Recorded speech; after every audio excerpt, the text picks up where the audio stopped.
아멘. 좋은 부모 되시기를 바랍니다. 좋은 어른이 되시기를 바라고요. 열심을 품고 주를 섬기는 우리 모두가 되기를 소망합니다.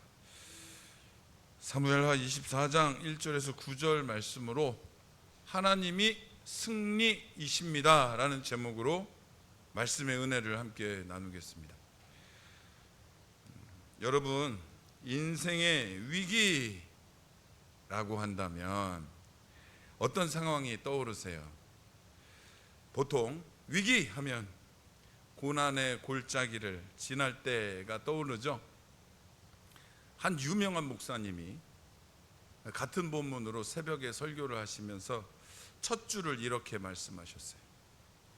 인생의 가장 위험한 순간은 고난의 골짜기를 지날 때가 아니라 모든 대적을 물리치고 승리의 정상에 섰을 때입니다. 어떠세요, 여러분들? 동의하세요? 지난주 화요일 날 담임 목사님이 설교하신 새벽 설교의 첫 줄이었습니다. 우리가 생각하는 위기는 사업의 실패, 또 질병, 재난 이런 것들을 떠올리게 하죠. 그런데 성경은 그것을 위기라고 말하는 적을 발견한 적이 없습니다. 참 역설적이게도 성경 속의 성도들은 역경 속에서 오히려 하나님께 바짝 엎드렸습니다. 고난 속에서 오히려 하나님 곁으로 바짝 다가섰습니다. 고난을 벗어나고자, 실패해서 일어서고자 평소에는 하나님과 거리를 두던 나의 모든 사정들, 이유들을 내려놓게 되고 하나님의 은혜를 간절히 구하는 것입니다. 그것을 통하여 하나님과의 관계가 회복되어지는 성도들은 우리가 구한 것보다 후히 주시는 하나님의 은혜를 누리게 됩니다. 그래서 성경은 고난이나 실패, 질병 등을 축복의 통로라고 다루지 위기라고 다루지를 않는 것입니다. 그렇다면 성경에서 우리 성도들의 진짜 위기를 언제로 다루고 있을까요?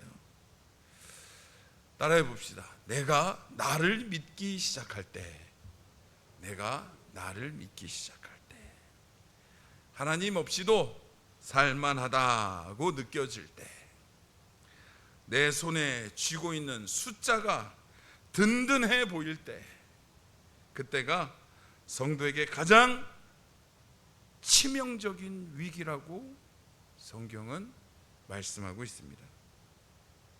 오늘 본문의 배경은 다윗 왕의 말년입니다. 이스라엘은 전례 없는 태평성대를 누리고 있습니다. 이웃 이방 나라 대적들은 다윗의 이름 앞에 두려워 벌벌 떨고 있습니다.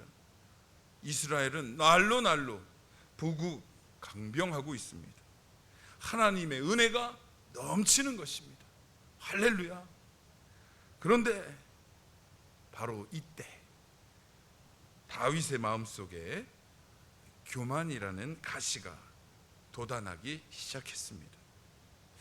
왕으로서 나라의 부강은 굉장히 명예스럽고 큰 자랑거리입니다. 내 나라가 이렇게 성장했구나 라는 이 만족감이 들죠. 사람이 무언가 좀 이렇게 풍성해지면 자꾸 확인해 보고 싶어 하는 것 같습니다. 통장에 돈이 차곡차곡 쌓이면 계속 보고 싶고, 주식이 오르면 화면을 계속 들여다보고 싶고, 저는 주식은 못합니다만 주식 머리가 없어서 못합니다. 그런데 사람이 뭔가를 가지게 되면 계속 확인하고 싶어 하는 것 같아요. 제가 20대 중반에만 해도 월급을 직접 통장으로 안 넣어주고 봉투에 담아서 주는 회사들이 꽤 있었습니다. 평소에는 아무렇게나 입어도 마음이 홀가분하고, 그런데 이제 월급날 봉투를 속주머니에 넣고 집에 가면 너무나 조심스럽죠.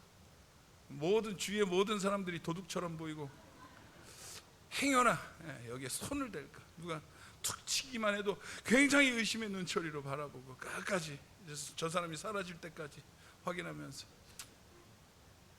이 봉투를 계속해서 확인해보고, 그런 것 같아요. 다윗에게 부국강병의 이스라엘 얼마나 만족스럽겠습니까? 계속 확인해보고 싶습니다. 수치화해보고 싶어진 거예요. 도대체 정확히 과연 이 나라가 얼만큼 성장했는지, 내가 몇 명의 병사를 부릴 수 있는지 수치화해보고 싶어진 겁니다. 그래서 요압에게 인구조사를 명합니다. 무려 그 기간이 9개월 20일이나 걸리는 단에서부터 부엘세바까지, 이 표현이 성경에 자주 등장하죠. 즉 이스라엘 온 땅을 샅샅이 뒤졌다라는 뜻입니다.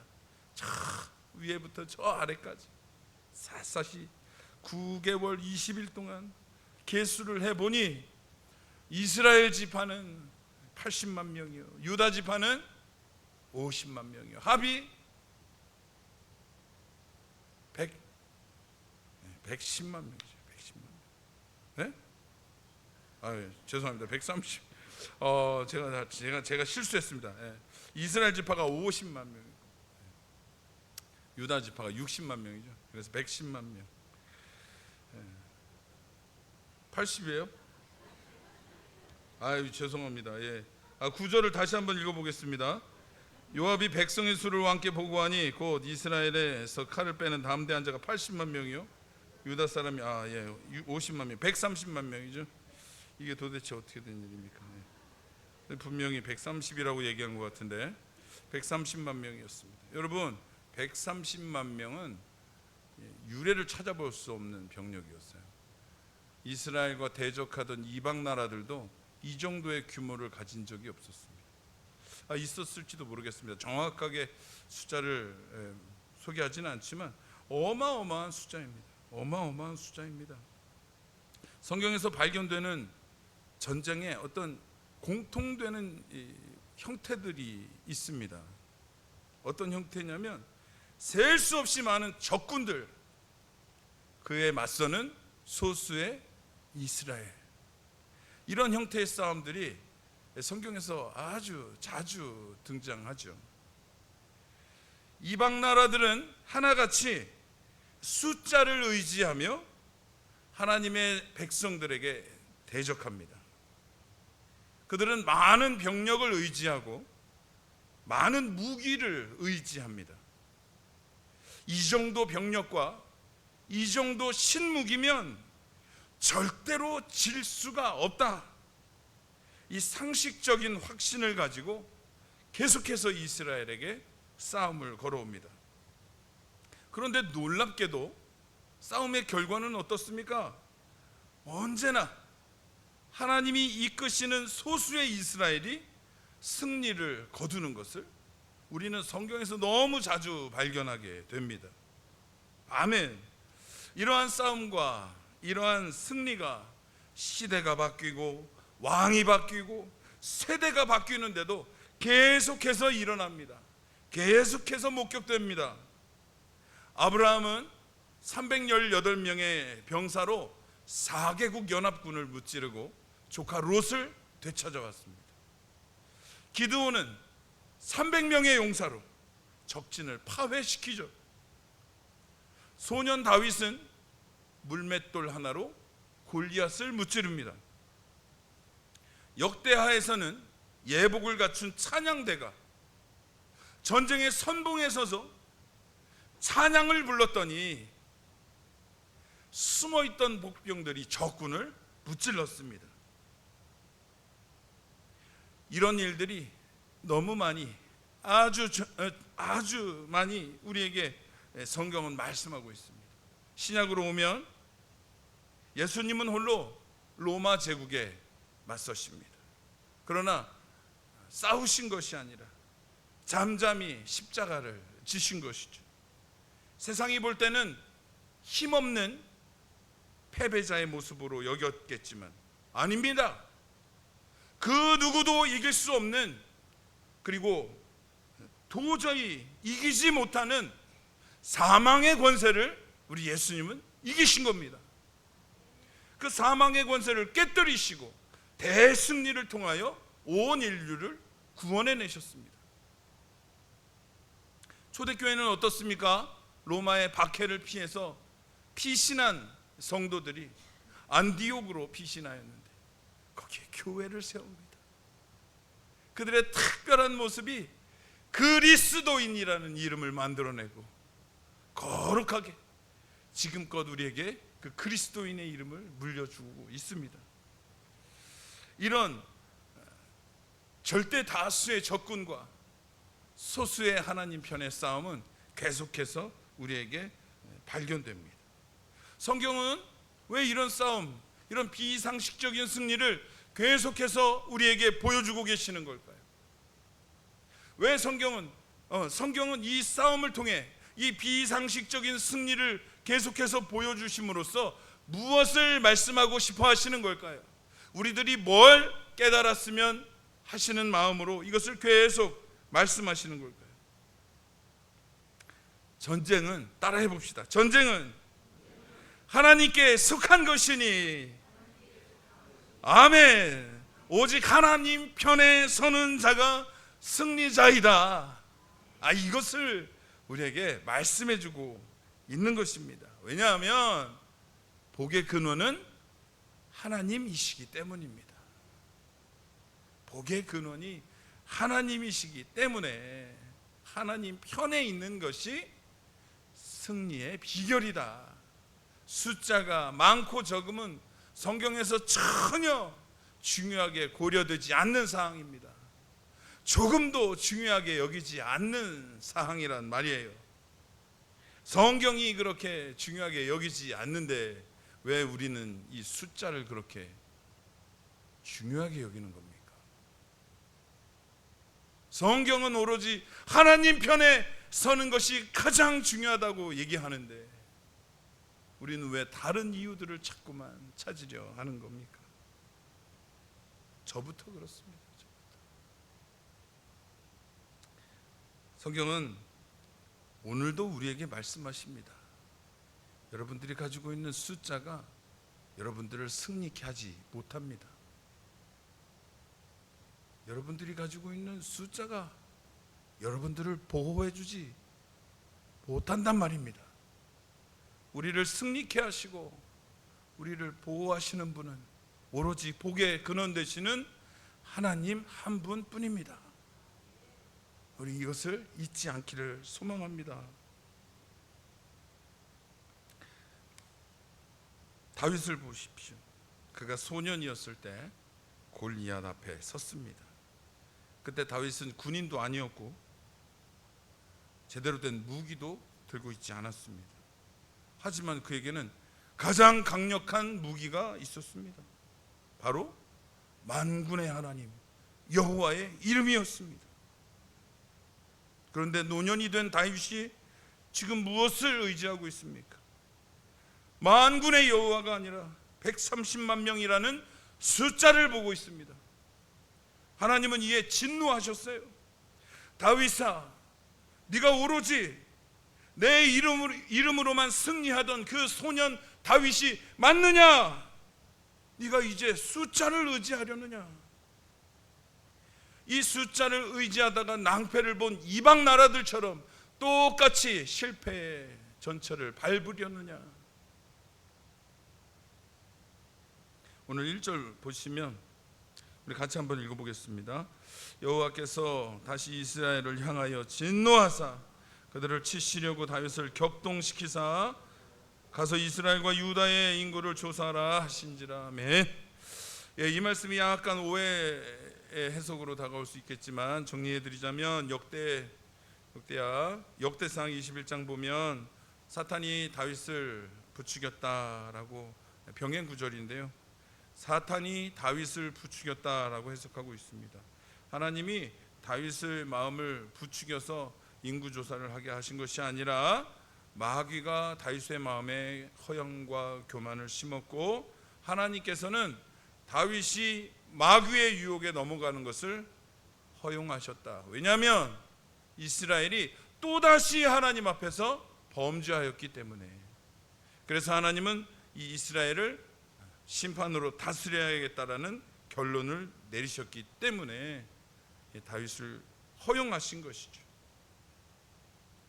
이렇게 다윗은 인구조사를 진행하였고 숫자에 의지하게 되었습니다. 이후에 나오는 구절은 이 다윗의 죄악, 이스라엘의 전체 죄악을 통하여 세 가지 심판을 제안받고 다윗이 3일의 전염병, 3일의 질병에 결정을 한 후에 7만 명의 백성이 사망하는 너무나 안타까운 일들이 벌어지죠. 여러분, 성도 여러분, 제가 질문 하나 드리겠습니다.